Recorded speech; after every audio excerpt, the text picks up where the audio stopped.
Hello and welcome to সরকারি পড়াশোনা। আজকের ভিডিওতে আলোচনা করব তোমাদের ডাব্লিউবিপিএসসি ক্লার্কশিপের ফাইনাল মেরিট লিস্ট কবে প্রকাশ হবে এবং তার সাথে তোমাদের বেশ কিছু জনের কিন্তু টেকনিক্যাল প্রবলেমের জন্য তারা যথাযথ টাইম পায়নি, সুতরাং তাদের টাইপিং টেস্টে প্রবলেম হয়।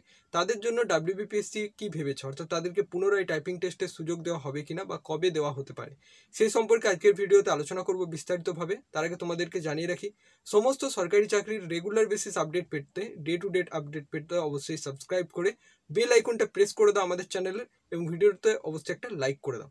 দেখো, প্রথমে তোমাদের যেটা বলি, তোমাদের যদি টেকনিক্যাল প্রবলেম না হতো তবে সেক্ষেত্রে কিন্তু তোমাদের টাইপিং টেস্ট হয়ে যাওয়ার 1 থেকে 1.5 মাসের মধ্যে তোমাদের কিন্তু ফাইনাল যে মেরিট লিস্ট সেটা তোমরা পেয়ে যেতে।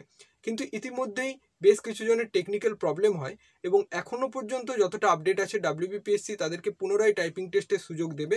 অবশ্যই তাদেরকে কিন্তু আইডেন্টিফাই করা হবে। যেটা তোমরা প্রশ্ন করছিলে, অনেকেই কিন্তু টেকনিক্যাল প্রবলেম না, তারা নিজেদের ভুলের জন্য বা তাদের প্রচেষ্টার ভুলের জন্য তারা কিন্তু টাইপিং টেস্টে ব্যর্থ হয়েছে, অর্থাৎ তারা ফেল করেছে।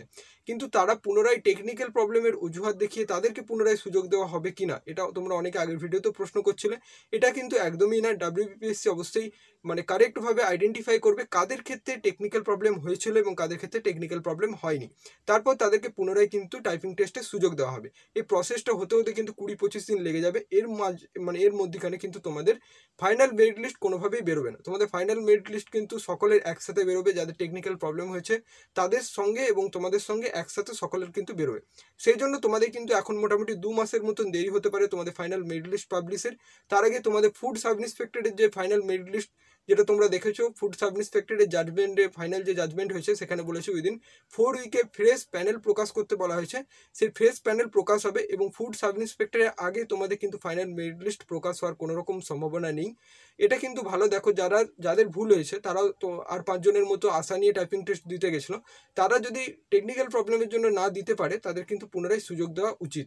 এর জন্য তোমাদের কিন্তু অপেক্ষা করতে হবে। তোমরা মোটামুটি 2 মাসের মধ্যে তোমরা কিন্তু ফ্রেশ যে মেরিট লিস্ট তোমাদের ক্লার্কশিপের টাইপিংয়ের সেটা তোমরা পেয়ে যাবে। Thank you for watching. আবার নতুন করে আপডেট পেলে তোমাদের ভিডিওর মাধ্যমে জানিয়ে দেবো। তার জন্য অবশ্যই সাবস্ক্রাইব করে বেল আইকনটা প্রেস করে রাখো।